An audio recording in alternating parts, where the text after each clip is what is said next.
Hello, আসসালামু আলাইকুম। Welcome to my channel CodePro Bro। I am bro here.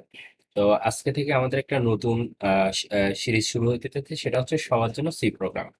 তো C programming আমরা যদি ভার্সিটির স্টুডেন্টদের কথা বলি, অথবা আপনারা যদি এইচএসসি লেভেলের স্টুডেন্ট হয়ে থাকেন, তাহলে আপনাদের বইয়ে আপনারা সি প্রোগ্রামিং পাবেন। অথবা আপনারা যদি ভার্সিটির হয়ে থাকেন, তাহলে আপনার প্রথম সেমিস্টার অথবা সেকেন্ড সেমিস্টার, এই 2 সেমিস্টারের মধ্যে কোনো না কোনো জায়গায় আপনারা প্রোগ্রামিংটা পাবো। তো আমার নাম হচ্ছে শাহরিয়ার হোসেন, আমি আপনাদের ইনস্ট্রাক্টর হিসেবে থাকবো সি প্রোগ্রামিং এ। তো আমি এর আগে বানিয়েছি যে কিভাবে অ্যান্ড্রয়েড ডেভেলপমেন্ট করতে হয়। তো আপনারা যারা অ্যান্ড্রয়েড ডেভেলপমেন্ট শিখতে চান, তারা ওইখানে দেখতে পারেন যে আপনারা বেসিক থেকে কিভাবে অ্যান্ড্রয়েড ডেভেলপমেন্ট শিখতে পারেন কোনো প্রোগ্রামিং নলেজ ছাড়াই। তো আপনারা যদি প্রোগ্রামিং শিখতে চান, তাহলে আমি সবসময় আপনাদের রেকমেন্ড করবো যে আপনারা যদি কোনো প্রোগ্রামিং ল্যাঙ্গুয়েজ শিখতে চান, তাহলে আপনারা সি দিয়ে শুরু করেন।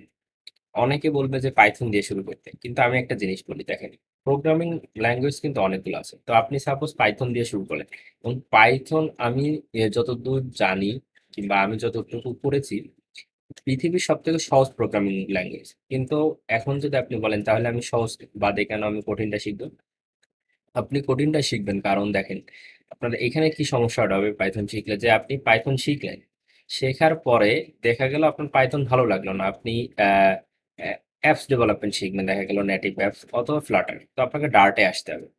অথবা আপনি জাভা শিখবেন, অথবা কটলিন শিখবেন।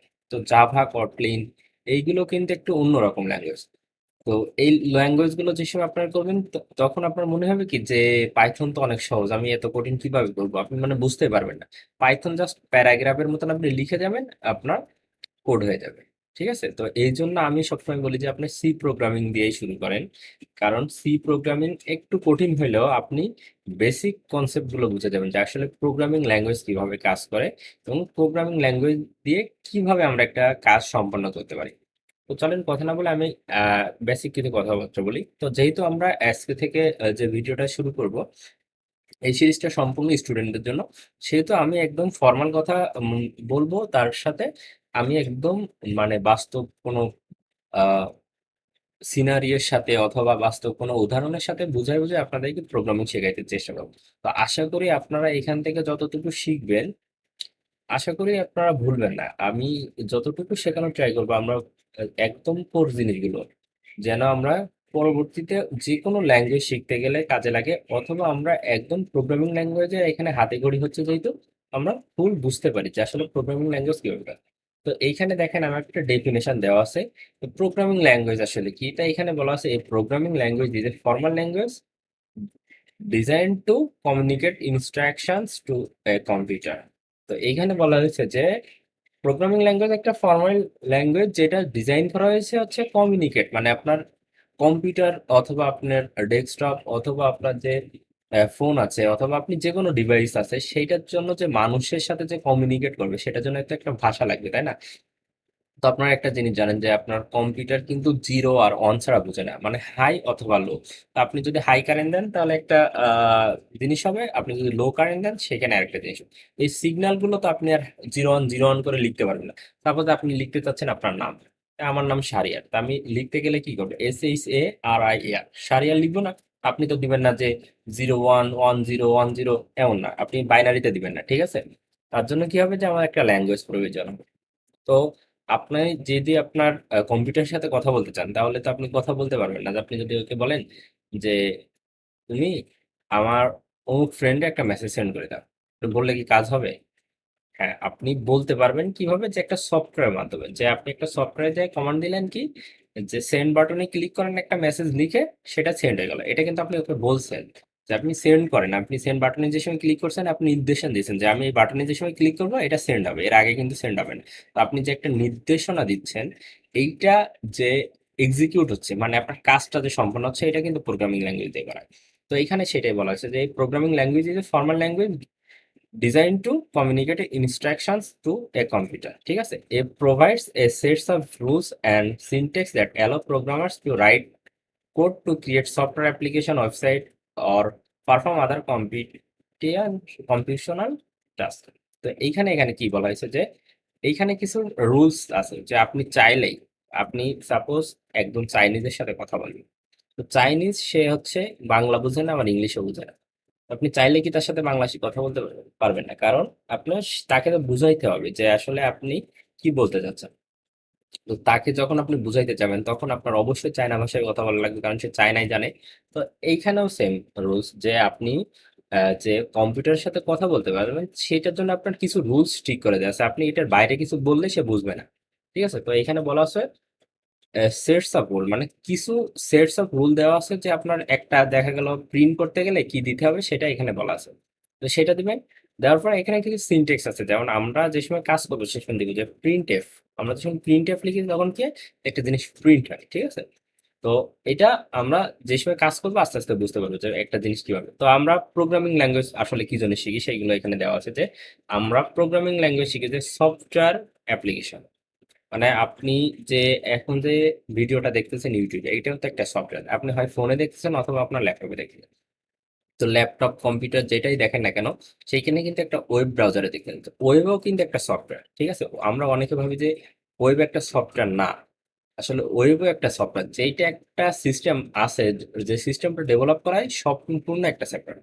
তো আপনি যদি ফোনে দেখেন একটা অ্যাপসে দেখতেছেন, অ্যাপসও কিন্তু একটা সফটওয়্যার। ঠিক আছে, অ্যাপ্লিকেশন। ঠিক আছে, এটা কিন্তু একটা পোর্টেবল ফোনের জন্য বানানো হয়েছে। ঠিক আছে, তো আপনার ওয়েবসাইট এটা থাকবে। তারপরে আপনি একটা জিনিস দেখেন, আপনার বাসায় টেলিভিশন আছে, আপনি টেলিভিশনের রিমোটে ওয়ান চাপলে ওইখানে অনে লেখা আসতেছে। ঠিক আছে, এইটাও কিন্তু আপনার হচ্ছে একটা সফটওয়্যার, একটা সফটওয়্যার দিয়ে বানানো আছে।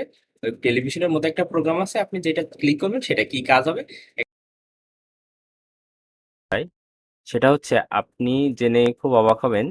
সেটা হচ্ছে আপনারা যদি আগে না জেনে থাকেন যে সি প্লাস প্লাস এবং সি প্রোগ্রামিং এই দুইটা দিয়েই বেশিরভাগ সময় আপনার এমবেড প্রোগ্রামিং করা। এমবেড বলতে আপনার যে বাসায় যে হোম অ্যাপ্লায়েন্সগুলো আছে যেমন টেলিভিশন, ফ্রিজ, এইগুলোর কাজগুলো আপনার কিন্তু সি দিয়েই করায়। অথবা আপনারা যদি রোবোটিক্স নিয়ে কাজ করেন, আর্ডিনোয় আপনার সি দিয়ে কাজ করা যায়, সি প্লাস প্লাস দিয়ে কাজ করা যায়।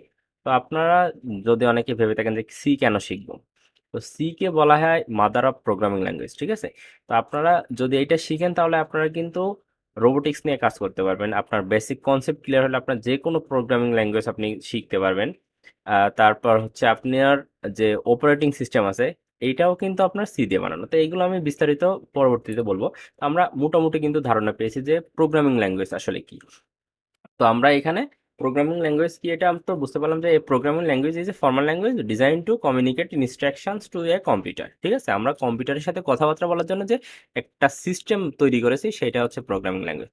তো এই প্রোগ্রামিং ল্যাঙ্গুয়েজ কিন্তু আবার অ্যাসেম্বলি ল্যাঙ্গুয়েজে কনভার্ট হয়ে তারপরে আপনার রেজিস্টার কিংবা প্রসেসরের মধ্যে যেগুলো থাকে সেইগুলোর সাথে কমিউনিকেট হয়। তো আমরা অত বিস্তারিত জানবো না, আমরা জাস্ট এখন এটা জেনে রাখি যে প্রোগ্রামিং ল্যাঙ্গুয়েজ শুধুমাত্র তৈরি করার মেইন উদ্দেশ্য যে একটা হিউম্যান যেন একটা মেশিনের সাথে কমিউনিকেট করতে পারে, আপনার কথাবার্তা বলতে পারে। যেমন আমি একটা তার বলতেছি, আমি যখন একটা ইনস্ট্রাকশন দিচ্ছি সেটাও কিন্তু একটা কথাবার্তার মতো। ঠিক আছে, তো এইটার জন্য করতে পারে, সেজন্য আমরা প্রোগ্রামিং ল্যাঙ্গুয়েজ ডিজাইন করেছি। ঠিক আছে, তো প্রোগ্রামিং ল্যাঙ্গুয়েজের এক্সাম্পল এখানে আছে সুইফট।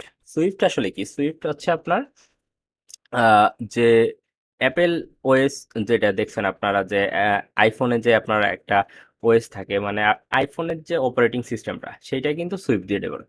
রুবি, গো, রাস্ট, তারপরে PHP, TypeScript, Kotlin, MATLAB, আর এগুলো সব প্রোগ্রামিং ল্যাঙ্গুয়েজ। তো আপনার অনেক অনেক প্রোগ্রামিং ল্যাঙ্গুয়েজ আছে, সেগুলো আমরা তো সবগুলো শিখতে পারবো না, কিন্তু আমরা যদি একটার কনসেপ্টগুলো ক্লিয়ার হই তাহলে আমরা বাকি সবগুলো পড়তে পারবো। অন্তত যে কেউ যদি আমাদের একটা কোড দেয় আমরা বুঝতে পারবো যে আসলে সে কিভাবে কাজ করছে অথবা কি বুঝতে চাইছে। তো এই জন্য আমাদের কোর কনসেপ্টগুলো খুব সুন্দরভাবে পড়তে হবে, সেজন্য আমাদের সি প্রোগ্রামিং সব থেকে বেস্ট। এবং আমরা যে সময় অবজেক্ট ওরিয়েন্টেড করবো তখন আমরা সি প্লাস প্লাস শিখবো। তো আমি মনে করি আপনারা যদি প্রোগ্রামিং এ হাতে খড়ি হয় তো আপনারা সবসময় চেষ্টা করবেন যে সি দিয়ে শুরু করা, এবং অবজেক্ট ওরিয়েন্টেড শিখতে হলে আপনার সি প্লাস প্লাস শিখবেন পরে। এবং আপনি যদি আরো অ্যাডভান্স পিওর অবজেক্ট ওরিয়েন্টেড শিখতে চান, আপনার অনেক অ্যাডভান্স যেমন কনকারেন্সি আছে, ল্যামডা এক্সপ্রেশন আছে, এইগুলো যদি আপনারা পিওর অবজেক্ট ওরিয়েন্টেড শিখতে চান তাহলে জাভার বিকল্প কিছুই নাই। তো আপনারা বলতে পারেন যে আমি পাইথনের কথা কেন বলছি না। পাইথন আপনি শিখবেন কখন শিখবেন? যখন আপনি একটা ল্যাঙ্গুয়েজ খুব ভালোভাবে জেনে যাবেন তারপর আপনি পাইথন শিখবেন। শেখা কি হলে কি হবে যে আপনি সর্বোচ্চ আপনার 1 থেকে 2 মাস লাগবে পাইথন ফুল শিখতে, আপনি যদি জাভা খুব ভালোভাবে জানেন অথবা সি প্লাস প্লাস খুব ভালোভাবে জানেন। কারণ পাইথন আপনি প্যারাগ্রাফ লেখা মতন আপনি লিখবেন, আপনার কোড হয়ে যাবে। ঠিক আছে? পাইথন অনেক সহজ, কিন্তু আমি আপনাদের বলব নতুন প্রোগ্রামার হিসাবে আপনার সি, সি প্লাস প্লাস অথবা জাভা এগুলো আগে শিখবেন। শিখে তারপর পাইথনে যাবেন। তাহলে কি পাইথন আপনাদের জন্য সহজ হবে। ঠিক আছে? তারপরে আপনারা কম্পিটিটিভ করবেন অথবা আপনারা ডেভেলপমেন্ট করবেন, এটা পরবর্তীতে আপনারা নিজেরাই বুঝতে পারবেন। তো এই ছিল আজকের আলোচনা। দেখা হচ্ছে পরবর্তী ভিডিওতে। ততক্ষণ ভালো থাকবেন, সুস্থ থাকবেন। আসসালামু আলাইকুম।